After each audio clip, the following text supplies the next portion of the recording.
Welcome back to our journey through America's forgotten places.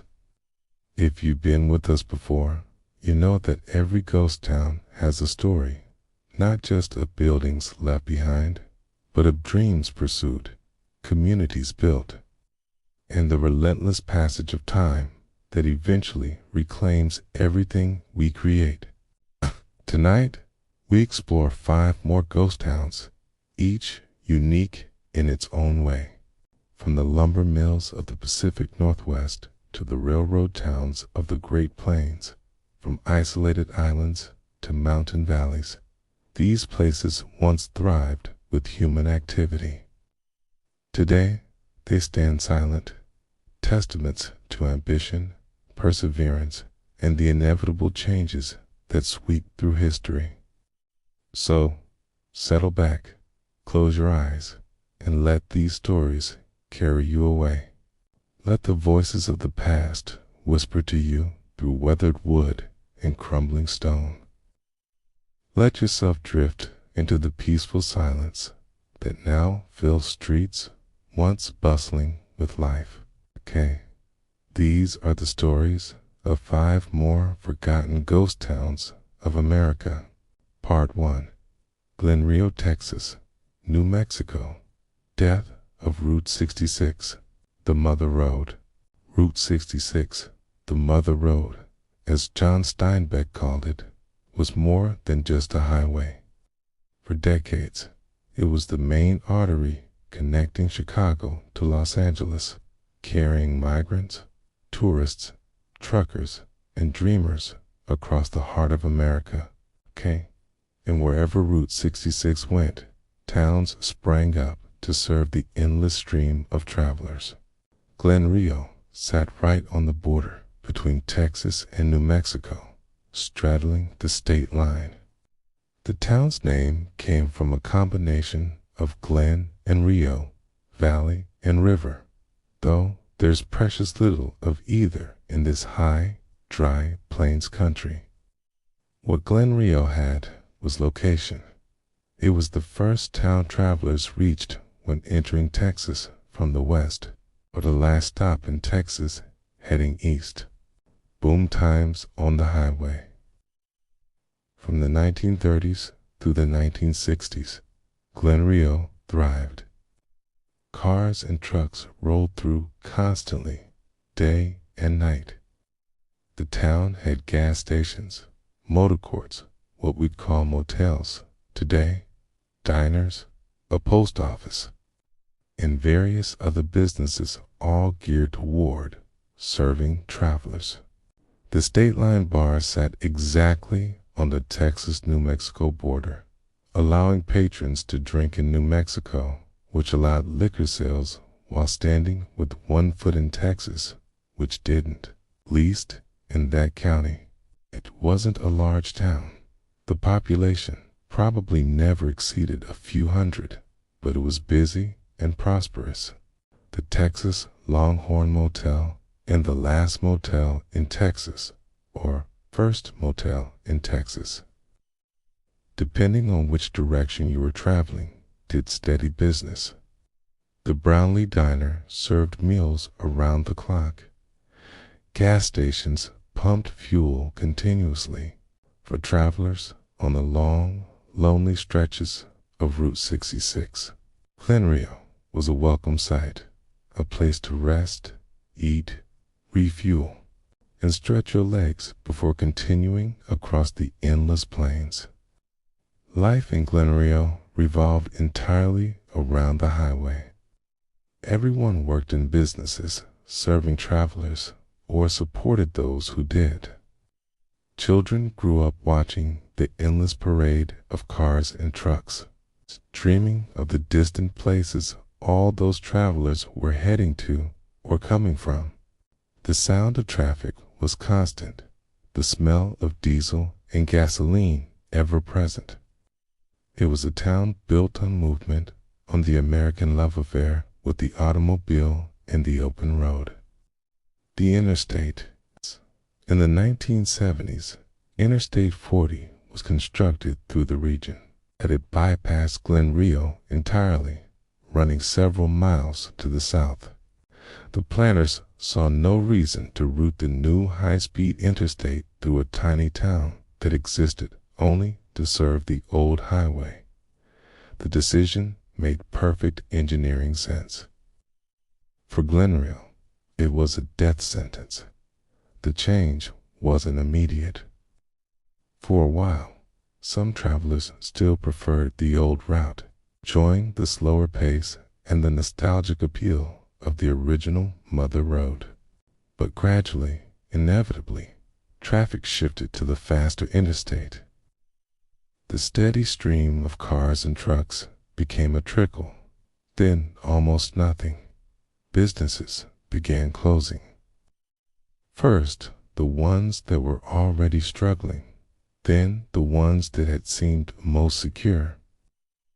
The gas stations shut down when they could no longer afford the increasingly strict environmental regulations for underground fuel tanks. The motels closed when occupancy rates fell below sustainability. The diner served its last meal.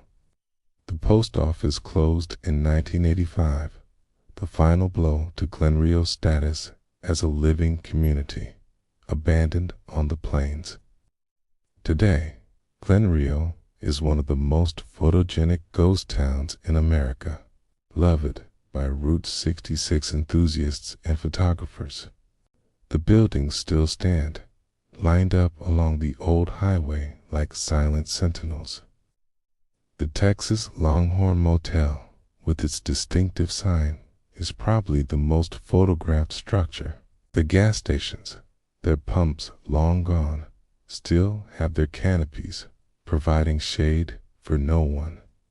The diner sits empty, its lunch counter visible through dusty windows.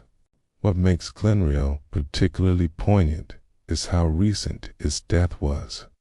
This isn't ancient history. Many people alive today remember when Glenrio was a functioning town. And, unlike most ghost towns, there's no decay from mining chemicals or fire. No dramatic ruins. The buildings are simply empty, weathering slowly in the high plains sun and wind, waiting for travelers who will never come. Route 66 itself is now a historic route, and some traffic has returned tourists following the old road for nostalgia's sake. Photographers hunting for that perfect shot of Americana, historians documenting what remains. But Glenrio will never again be what it was. It serves now as a monument to a vanished era when the journey itself mattered as much as the destination. In small towns along the highway were threads in the fabric of American life. Part 2.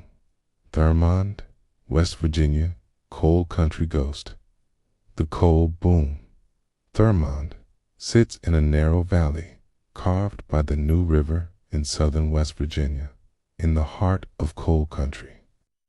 It was founded in the 1870s as a stop on the Chesapeake and Ohio Railway, but it was coal that made Thurmond prosper. The surrounding mountains were filled with high-quality, bituminous coal, and Thurmond became a major shipping point. By the early 1900s, Thurmond was one of the busiest towns in West Virginia. The railroad depot handled millions of tons of coal annually, shipping it to steel mills, power plants, and factories across the eastern United States. Passenger trains stopped regularly, connecting Thurmond to the wider world. The town was small in population, never more than about 500 residents, but enormous in economic importance, the wildest town in the wilderness. Thurmond had a reputation for being one of the wildest towns in West Virginia, which is saying something in a state full of rough coal mining communities. The town had a main street just 2 blocks long, but those 2 blocks were packed with 14 saloons, numerous gambling halls, brothels, and other establishments catering to railroad workers, coal miners, and travelers passing through. The most famous establishment was the Dunglin Hotel, a 3-story building that served as a hotel, restaurant, saloon, in the center of Thurmond's social life. The hotel's back room hosted legendary poker games that reportedly ran continuously for 14 years. Men would come and go, sleeping in shifts, but the game never stopped. Fortunes were won and lost at those tables. There are stories of men gambling away not just their money, but their homes, their businesses, even their families' futures. Money flowed through Thurmond like the river flowed through the valley. Coal was king, and everyone prospered. The bank, established in 1903, was one of the most prosperous in West Virginia. The depot was a hub of constant activity, with trains arriving and departing around the clock. The town never slept. There was always a shift of miners coming or going, always trains to be loaded or unloaded, always money to be made or spent. Despite its wild reputation, Thurmond was also a real community. Its families lived there, children attended school, churches held services, women organized social clubs and tried to bring a civilizing influence to the rough-and-tumble town. The contrast between the respectable family life and the vice district just down the street was stark, but somehow it all coexisted in the tight confines of that narrow valley. The long decline. Thurmond's decline came gradually, which made it almost harder to bear than a sudden collapse. The coal industry began shifting in the 1920s and 1930s. Diesel locomotives replaced steam engines, requiring fewer stops for fuel and water. Trucks began hauling coal that had previously gone by rail. Mining operations consolidated, with coal being shipped from fewer, larger loading points. The Great Depression hit hard, reducing demand for coal. World War II brought a temporary revival as the war effort demanded maximum coal production.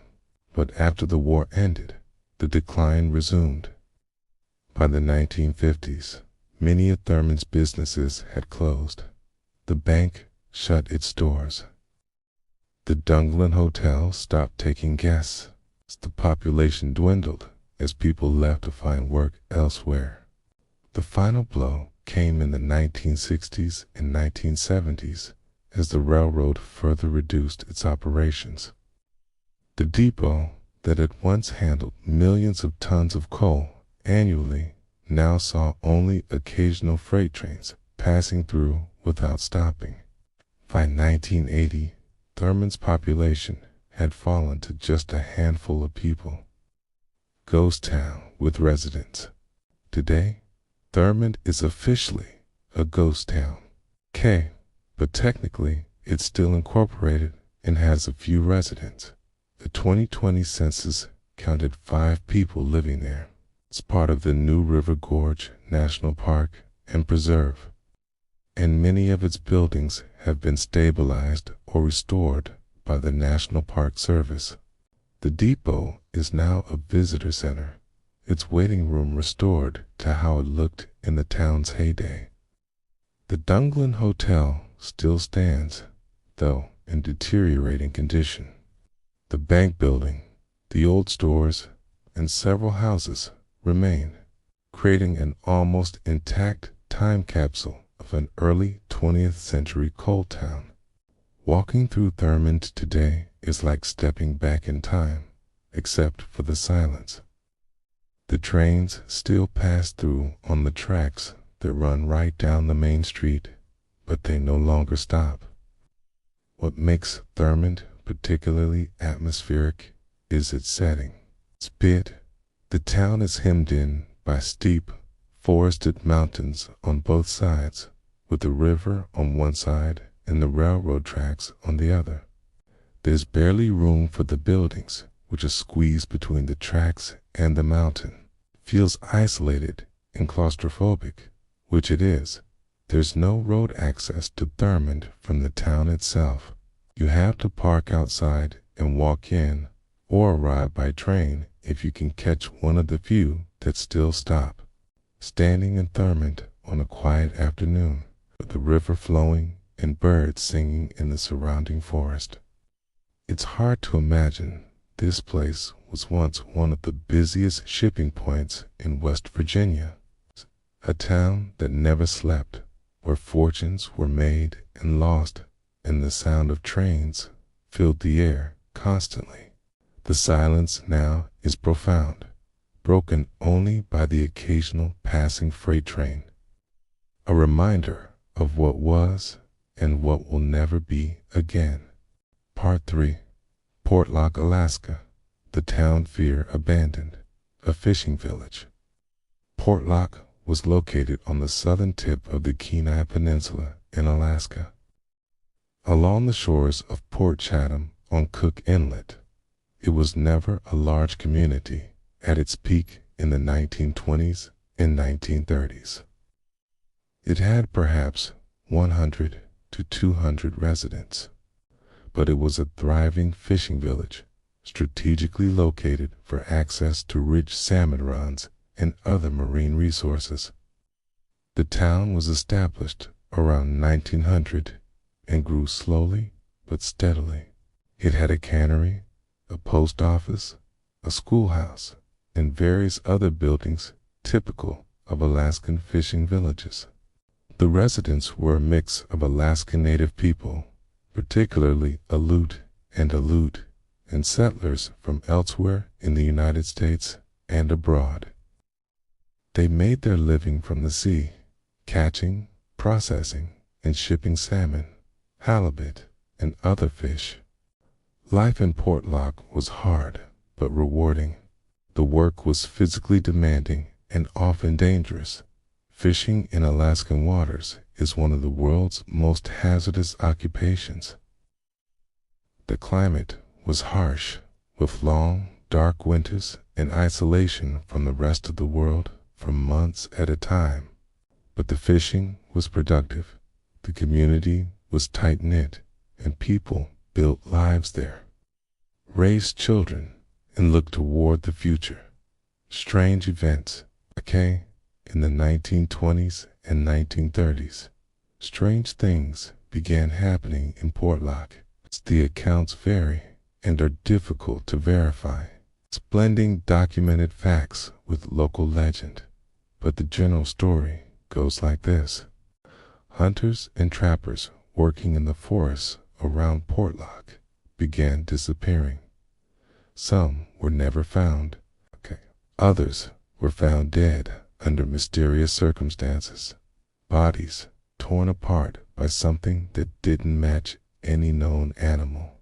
The local Alaska Native people spoke of Nantinak, creatures from their traditional stories, something like Bigfoot or Sasquatch, large and powerful and dangerous. Men working alone in the woods refused to go out anymore. Trappers abandoned their trap lines. Hunters went out in groups, armed and nervous.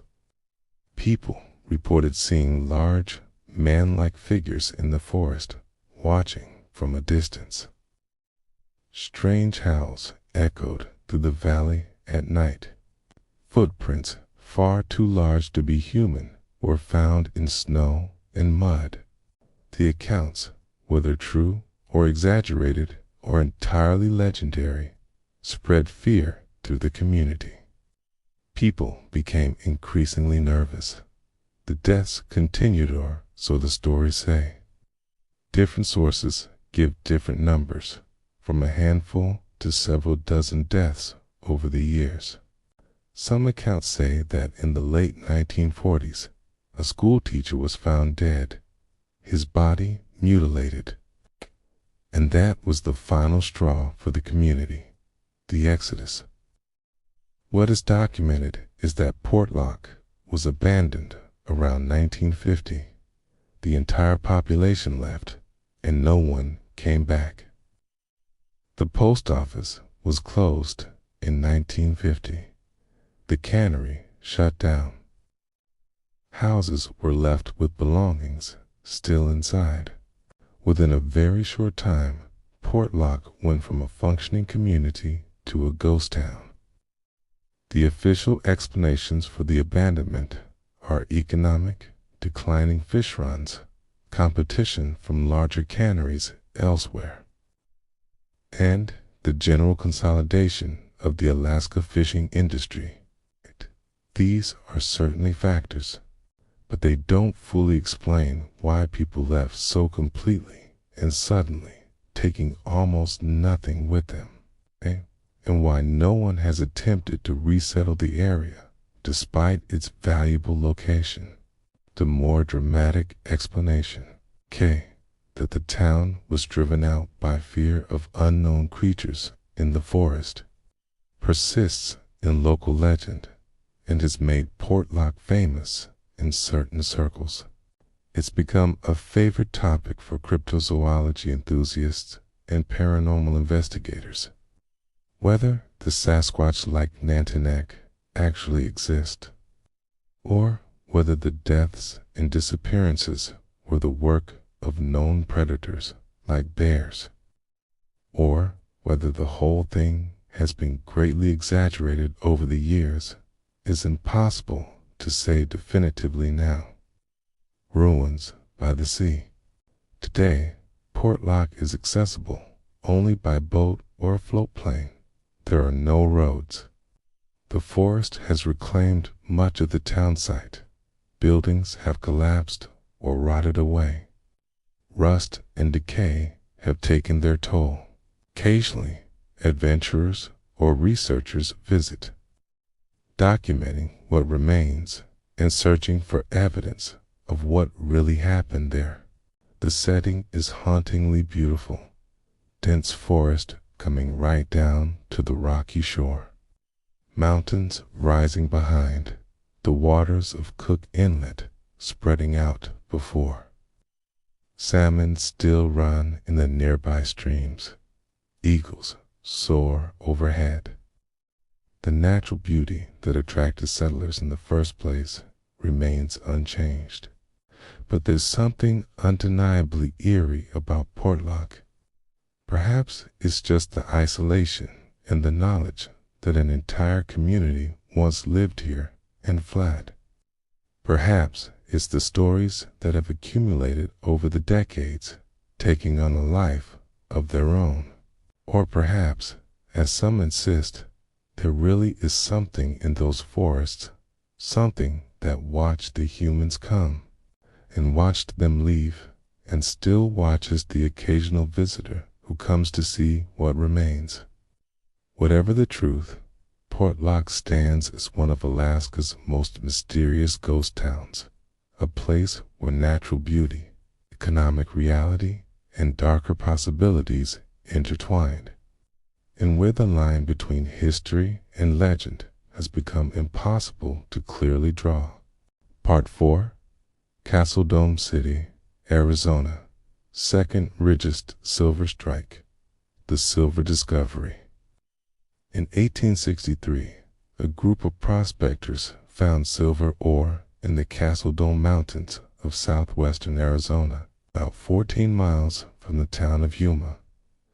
The silver assayed at incredibly high quality. Some ore ran as high as 3,000 ounces of silver per ton. It was the second richest silver strike in Arizona history, surpassed only by the famous mines of Tombstone. The location was brutally inhospitable, the Sonoran Desert at its most extreme.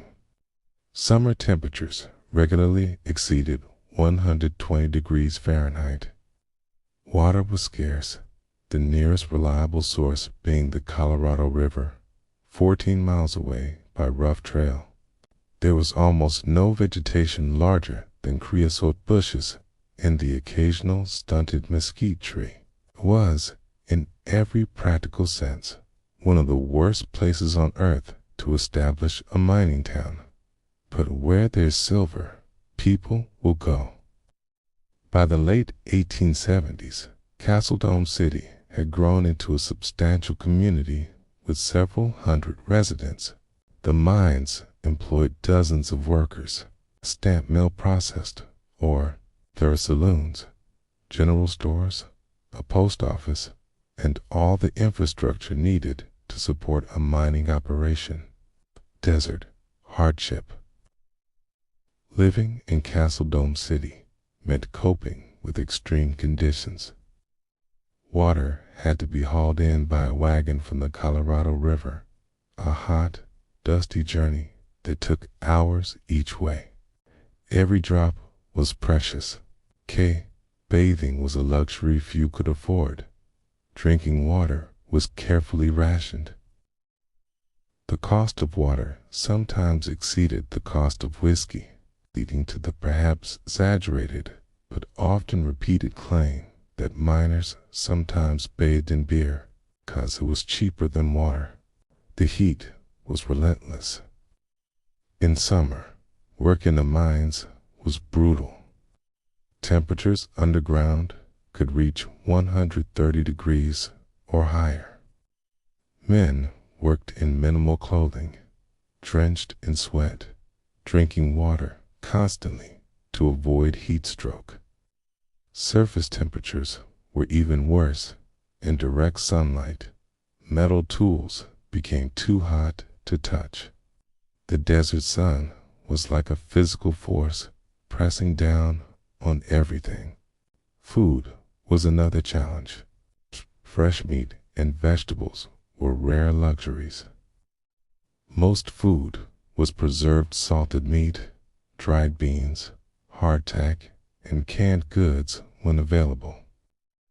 Scurvy was common among miners who went too long without fresh food. The general store charged outrageous prices for everything because everything had to be hauled across miles of desert. Despite these hardships, people created community. There were dances in the evening when it cooled down enough to move comfortably. Sunday was a day of rest, with poker games, storytelling, and what entertainment the miners could create for themselves. A few families lived there, and children played in the shade of buildings. Learning early to respect the power of the desert sun. Boom and bust cycles. Castle Dome City went through several boom and bust cycles. The initial boom lasted through the 1870s and early 1880s. Then silver prices collapsed with the silver panic of 1893, and the mines closed. The town was largely abandoned, but not completely. A few die-hard prospectors remained, keeping minimal operations going. When silver prices recovered, mining resumed. There was a revival in the early 1900s, and again during World War I when metal prices spiked. Each time people returned, buildings were repaired or rebuilt, and for a while it seemed Castle Dome City might endure. But each boom was followed by another bust. The final closure came in 1979 when the last mining operations ceased. By then, Castle Dome City had been mostly abandoned for decades, with only occasional activity. The post office had closed in 1909. Most residents had left long before the final mining ended. The desert began reclaiming what humans had built. Modern preservation. Castle Dome City has an unusual modern chapter. In the 1990s, a group of enthusiasts purchased the town site and began reconstructing and restoring it as a mining museum. They brought in buildings from other ghost towns, restored original structures, and filled them with period artifacts and mining equipment. Today, Castle Dome City is open to visitors as a sort of ghost town theme park. not entirely authentic, as many buildings are reconstructions or imports from elsewhere, but atmospheric and educational nonetheless. You can walk through a saloon, a general store, a mine office, and various other buildings, furnished with period items. Mining equipment sits where it was used. The desert silence surrounds everything. It's a controversial approach to ghost town preservation. Some historians prefer sites to be left as found. Others appreciate the effort to create an educational experience and prevent complete decay. But whatever you think of the approach, walking through Castle Dome City gives you a sense of what life was like in these extreme desert mining camps. The desert itself hasn't changed. Stand outside the restored buildings and look around. The same harsh sun beats down. The same sparse vegetation dots the rocky slopes. The same Castle Dome peak rises in the distance. The conditions that made life here so challenging remain exactly as they were 150 years ago. The only difference is that now no one is trying to wrest silver from these unforgiving mountains. Part 5. Rodney, Mississippi. Bypassed by the river. The southern boomtown. Rodney, Mississippi sits on the banks of the Mississippi River, or rather, it used to. In its heyday, in the mighty 1800s, Rodney was one of the most important ports in Mississippi. It was the third largest city in the state, with a population of several thousand. Cotton was king, and Rodney was a major shipping point for cotton grown in the surrounding plantations.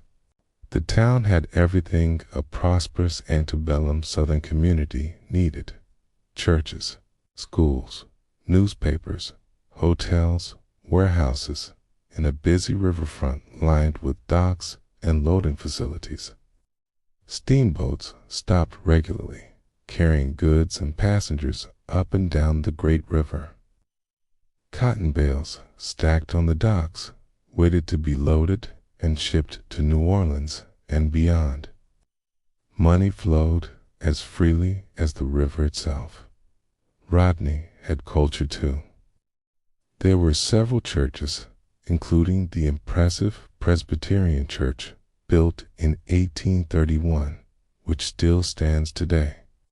There was a Masonic lodge, social clubs, and regular cultural events. Wealthy plantation owners maintained townhouses in Rodney, spending time there during the social season. It was, by all accounts, a refined and civilized place despite being on the frontier. It's the Civil War. When the Civil War came to Mississippi, Rodney found itself in the path of destruction. In 1863, Union gunboats shelled the town.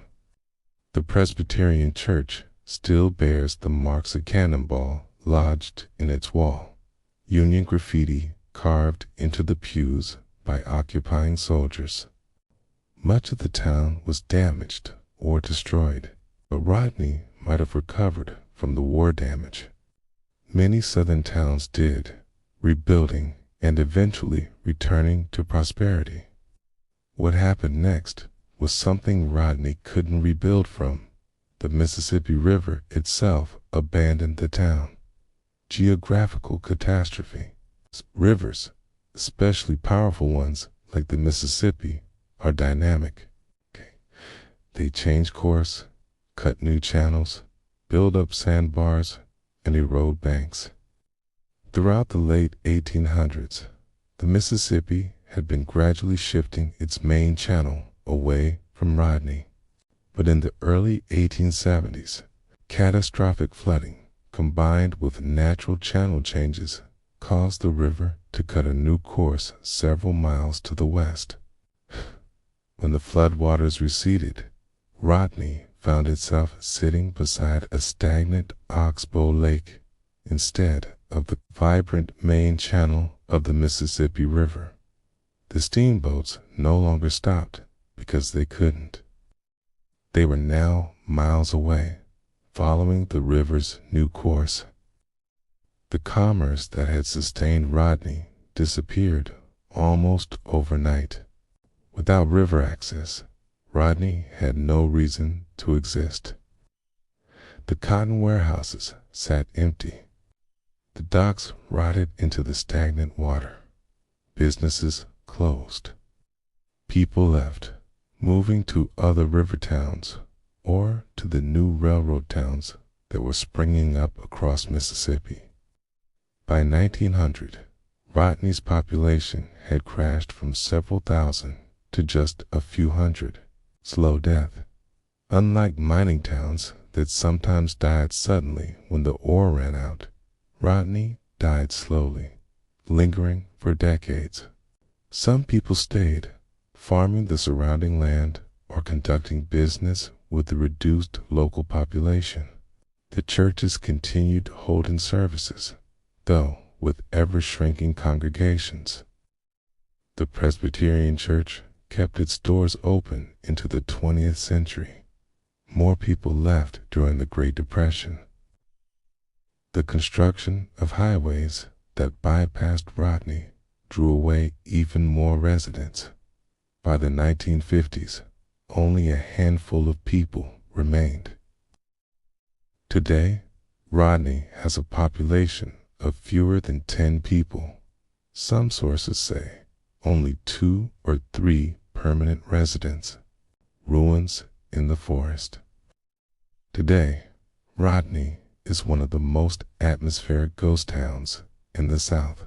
Unlike Western ghost towns that sit in open desert or mountain valleys, Rodney is being consumed by the humid, subtropical forest. Kudzu vines drape over buildings like funeral shrouds. Trees grow up through collapsed roofs. The dense vegetation creates a jungle-like atmosphere, with ruins appearing suddenly through the green tangle. The Presbyterian Church still stands, remarkably preserved, and is maintained by the Mississippi Department of Archives and History.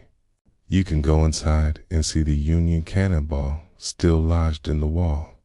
Read the graffiti carved by Union soldiers.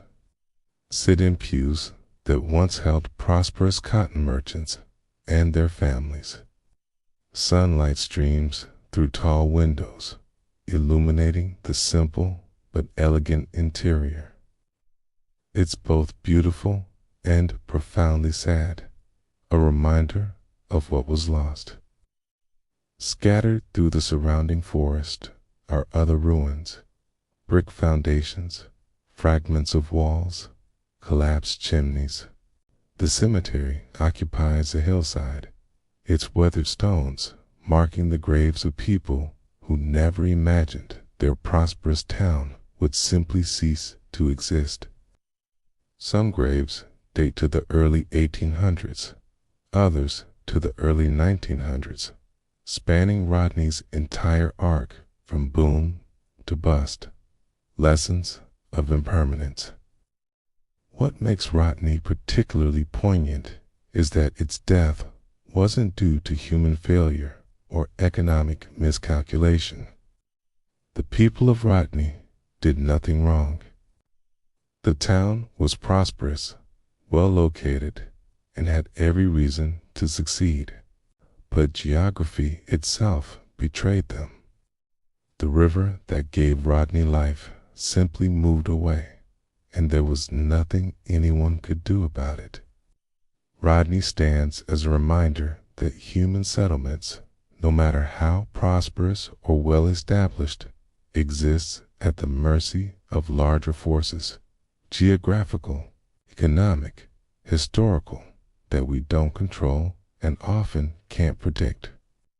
Cities that seem permanent can vanish. The works of human hands, no matter how substantial, are temporary when measured against the scale of rivers and time. Standing in Rodney today, listening to birds singing in the forest that's reclaiming the town. Looking at that church with its cannonball still embedded in the wall, you're confronted with the impermanence of everything we build. But there's also something beautiful in it. The way nature returns. The way life continues, even as human structures fade. The way silence and peace eventually overcome even the most bustling places. In closing, 5 more ghost towns, 5 more stories of human ambition meeting the forces that eventually overcome all our endeavors. From Glenrio, abandoned by the interstate that made it obsolete, to Rodney, abandoned by the very river that created it. Each place teaches us something about impermanence, adaptation, and the relentless forward motion of time. These towns remind us that nothing lasts forever. Not prosperity, not location, not even geography itself. The forces that shape our world, technology, economics, nature, fear, chance, are vast and often indifferent to human hopes and plans. Towns that seemed destined to thrive for centuries disappeared within decades. Places built with permanence in mind became ruins within a generation. But there's beauty in these stories too. Beauty in the resilience of people who built communities in impossible places. The brutal Arizona desert, the Alaskan wilderness, the narrow West Virginia valleys. Beauty in the memories these places preserve, the stories they tell about who we were and what we valued.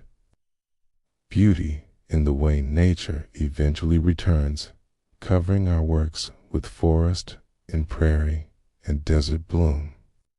As you drift into sleep tonight, perhaps you'll dream of these places.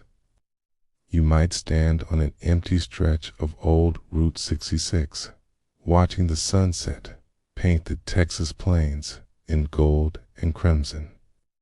Or walk through the silent streets of Thurmond, hearing the ghost of trains that no longer stop.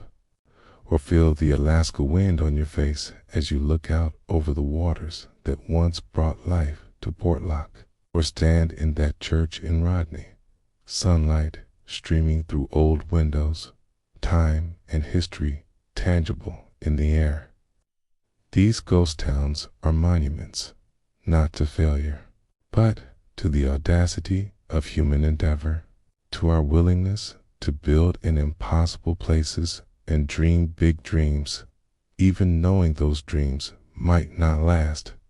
They are also monuments to change, to the fact that everything passes, and to the strange beauty that emerges when human presence fades and silence returns. Rest well, and let these stories of forgotten places carry you gently into dreams. The ghosts of these towns are patient, okay? They've waited decades or centuries already. They'll wait a little longer, holding their stories, preserving their memories, standing as witnesses to all the lives lived and lost in places the world has mostly forgotten.